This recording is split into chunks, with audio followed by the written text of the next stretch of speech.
The wagon wheels ground their complaint into the dry earth long before the travelers stepped down, and when the three of them swung into the dust the rancher felt as if the sky itself had leaned in to watch. He had been expecting visitors. The county road had not seen so many wrapped cloaks since the fairs, and the lookout had signaled smoke and motion. Still, nothing in the day's slow list of chores had prepared him for the sight that made his jaw tighten and his shoulders square. They were women, all three of them, and each stood a head and a shoulder above him, broad-shouldered and sure-footed in worn boots, the kind of bodies that had been shaped by work and weather and necessity. Their faces were not pretty in the soft sense he had once found himself admiring in town parlors. They were cut by sun and scabbed by winter storms, and their eyes were steady as gun sights. He had lived his life to be smaller than the threats that came across his land, coyotes, bad weather, debt collectors, and in that practice he had learned to measure danger in silence and careful movement. Now the danger wore skirts and the sort of grin that did not quite reach cold blue eyes, and the wagon behind them smelled faintly, oddly, of lavender soap and horse sweat. "You're going to have sex with us," one of them said to him, twice as loud as the creak of harnesses, and for a long moment his world shrank down to that single, blunt sentence. It was not a question. It was not a request. It landed like a gauntlet. There was heat prickling up the back of his neck that had nothing to do with anger. It was the sharp, honest alarm of someone who understands the rules of a life and finds a new rule being claimed at the edge of his property. He could have told them to take their business elsewhere. He could have called sheriff or hidden behind the bulky confidence of his farmhouse walls. Instead he held their gaze and waited for the rest of the sentence, because if the first line was a hammer then the second might be a chisel. They stood in a ragged line, and he noticed then the small, almost ridiculous things that made them human, a silver locket catching the sun at one woman's throat, the faint scrap of ribbon tied to the braid of another, the callous map across knuckles that told of decades of hauling and hefting. The woman who had spoken was a mountain of a thing with arms like tied ropes, and there was a softness to the way she stood that did not match her words, as if she was told to shout them to hide something else. "We don't want to shock you," she said, quieter this time, and the cadence shifted from demand to a kind of guarded offering. "We need you," the second woman, who held a rolled blanket to her chest, added. "We were counting on the place to the west, but there's a lawman with a grudge. He says any shelter is harboring folk he's marked. We can't take that with us." The third watched with a gaze like a weighing pan, her voice low enough to be understood rather than overheard.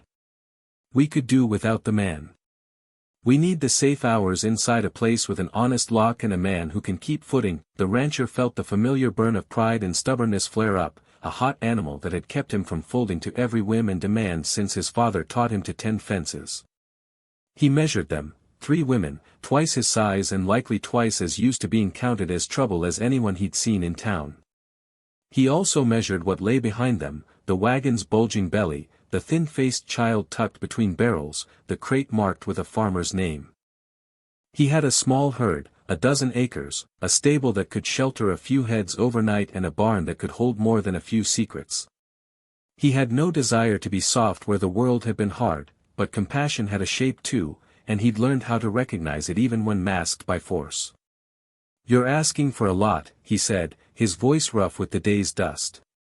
"You don't come into a man's yard and claim his body as payment." They bristled, and for a moment the mountain woman looked ready to tear up the fence and carry the whole ranch away. Then she laughed, a sound like a closing gate, and it was, in its own way, a relief.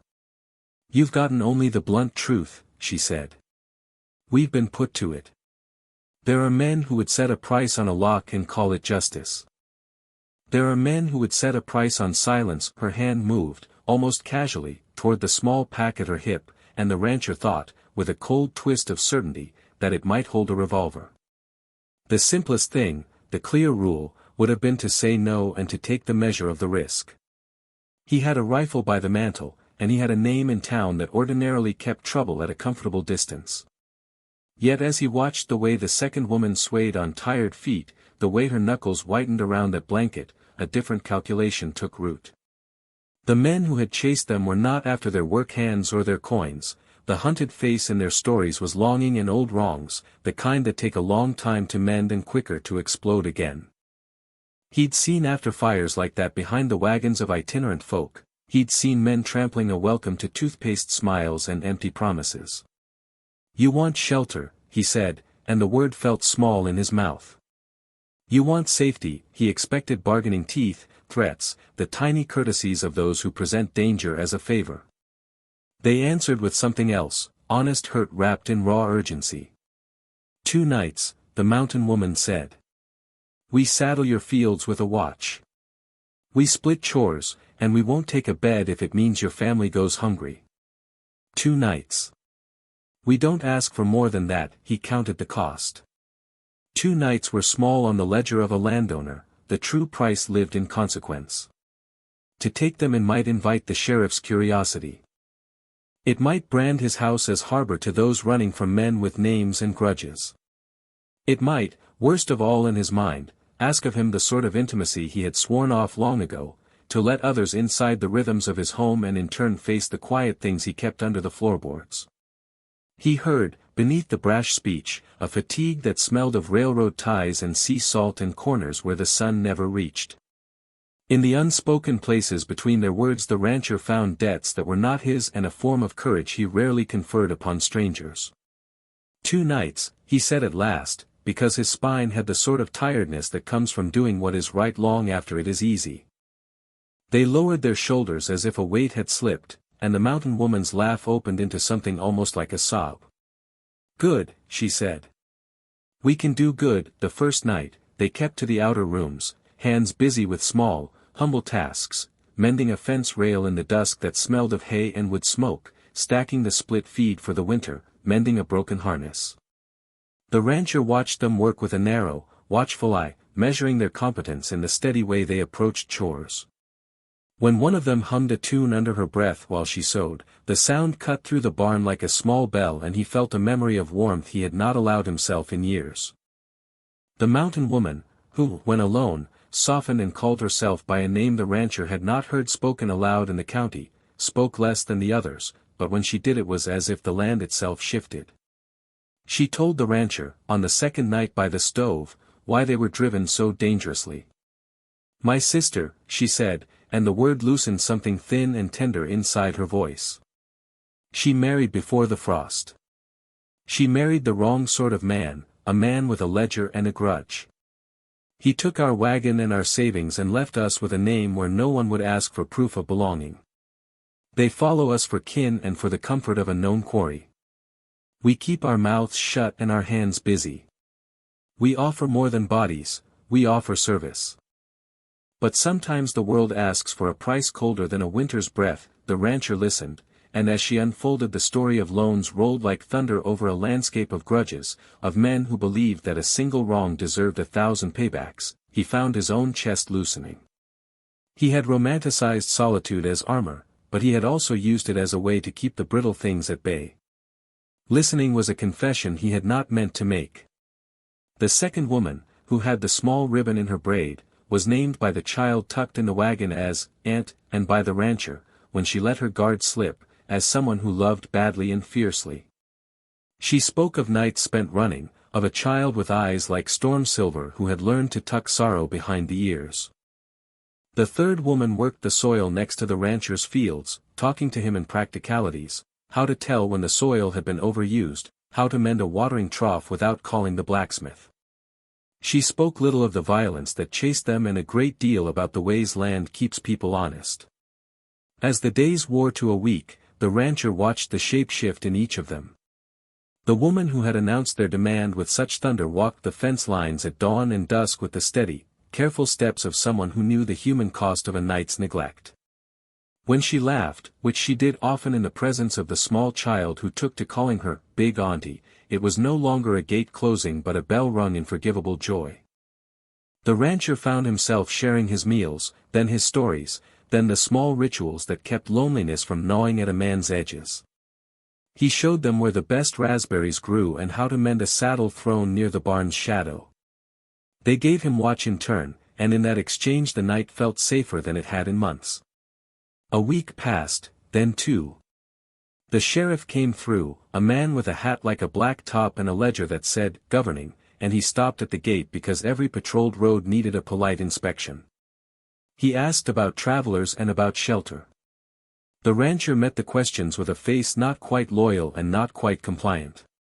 He told the truth with careful omission: 3 travelers had passed through and moved on. The sheriff tipped his hat and moved west, and a low, dangerous thing in the back of the rancher's throat unclasped its teeth. When the men they had feared finally came, the confrontation was quieter than the rancher had expected. It came in the late blue of pre-dawn, when the field held nothing but a thin breath of fog and the world felt like a held-in note. They were 2, small in number but long in grudges, names like bad weather on their lips. They came asking for the women, for the price owed, for the name of the man who would shelter them. The mountain woman met them at the gate by herself, and the rancher watched, his heart a tight bird. In the quiet, he saw the truth of what had brought them, how their loyalty bent like iron under a tireless hammer. The mountain woman stood in the way and spoke with a voice that did not rise but held the weight of a weathered bell. "This place keeps itself," she said.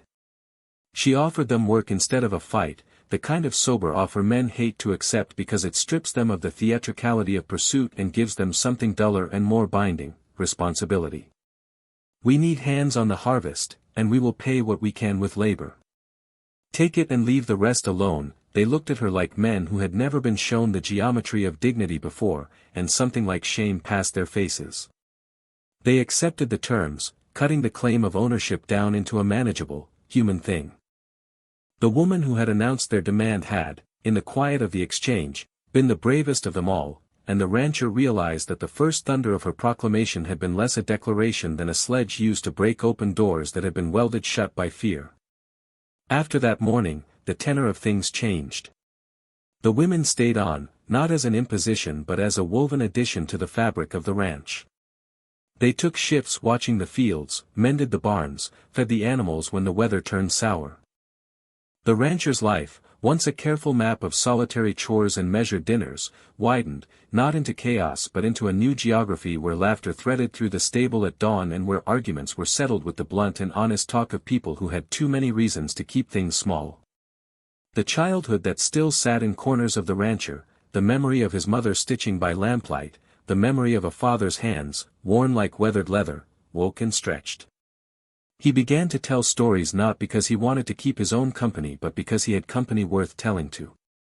The child in the wagon took to sleeping near his bed and set its small hand in his when storms came. He had thought that the bargain they offered, the shocking sentence that had landed like an accusation in his yard, would lead to some romantic entanglement or to a dull, complicated lie that would eat him from the inside. Instead, it became a cobbled path to human connection that asked more of him than flesh alone: patience, a listening ear, the willingness to be undone. He found himself, in the 3rd month, singing to a child at the window while one of the women braided hay into rope. The singing felt both foolish and right, an offering and a demand that the old ache of solitude be tended. There were nights when the memory of that first sentence returned in the wind, a harsh laugh in the eaves, and he would look at the women and realize how wrong his first impression had been. They were not predators or mercenaries. They were caretakers who had learned to speak the language of bluntness to survive a world that usually met women of strength with shouts and demands. The change in perception was not instantaneous but a slow, steady unspooling. He began to see in them the gentle touch of people who, like him, had chosen the land as their altar and who had learned that sometimes worship takes the shape of mutual labor and watchfulness. 3 months, the mountain woman said one evening as they sat on the porch watching the sun drag itself behind the hills. A cool wind came off the east, carrying with it the smell of wet earth.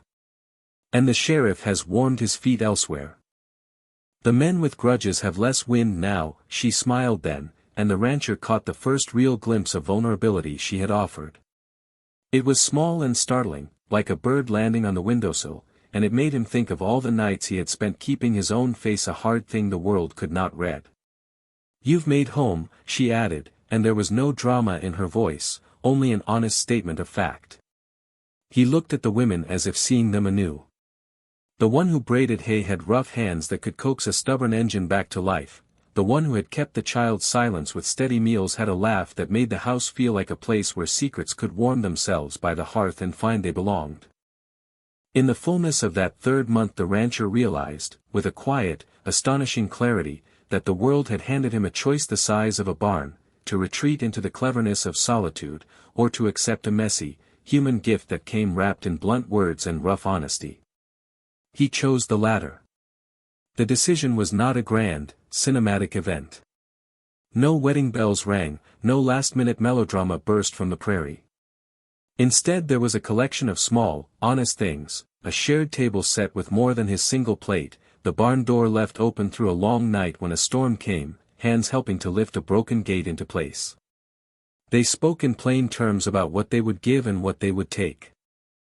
They spoke of leaving when the roads were safer, of carving out a payment that had nothing to do with flesh and everything to do with dignity, food, watch, repairs, the kind of mutual aid that stitched people together so that they might survive the next sure cruel thing.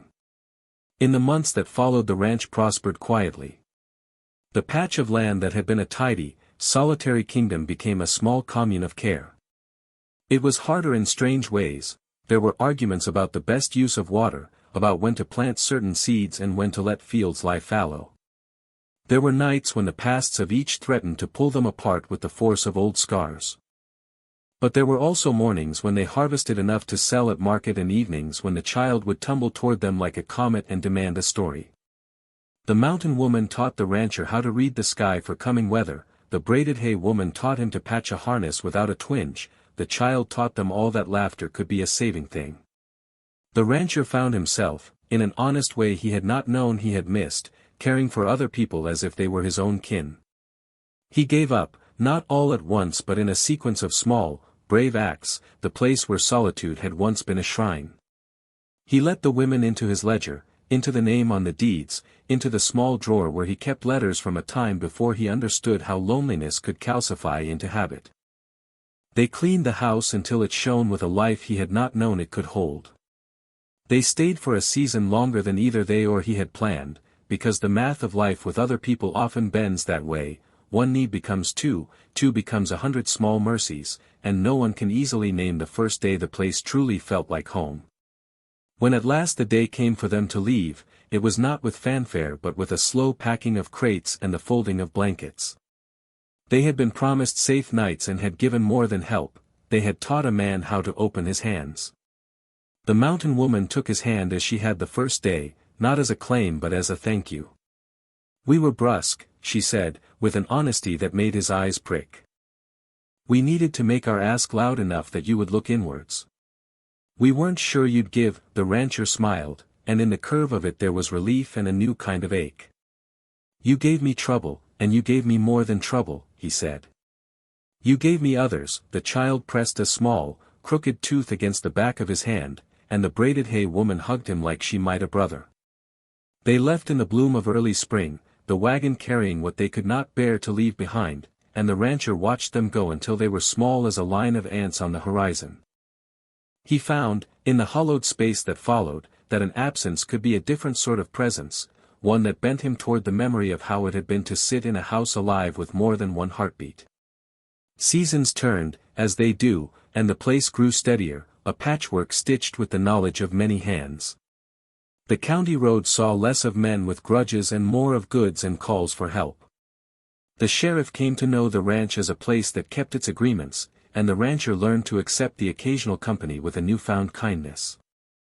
Years later, when the child, now taller and quick with laughter, returned with a woman of her own and a set of questions about the price of land and the patience of people, the rancher found himself telling the story of the three who had barged into his yard with a bluntness that shocked him into new life. He told it not as a tale of a one-night bargain but as a slow-growing kindness that had altered the map of his life. In the telling there was tenderness and a small, stubborn joy. He would not have chosen the blunt sentence that had opened his door on that first day, and yet he could not deny that such bluntness had been the key that threw the latch open. The ranch taught him something about what it means to shelter and to be sheltered, about how demands and needs dress themselves in harsh tones when they are frightened and how those tones can camouflage a gentle heart. In the years that followed, the place by the county road became known for more than its crops. it became a place where people might find a meal and a night's ledger of safety without questions that cost them their dignity.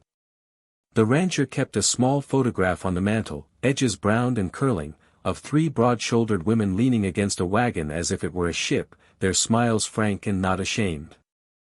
He kept it, not as a memory of an odd transaction, but as a testament to the way the world sometimes offers a harsh-sounding demand in order to be heard, and the way a single man's quiet refusal to turn away can turn thunder into shelter and into home.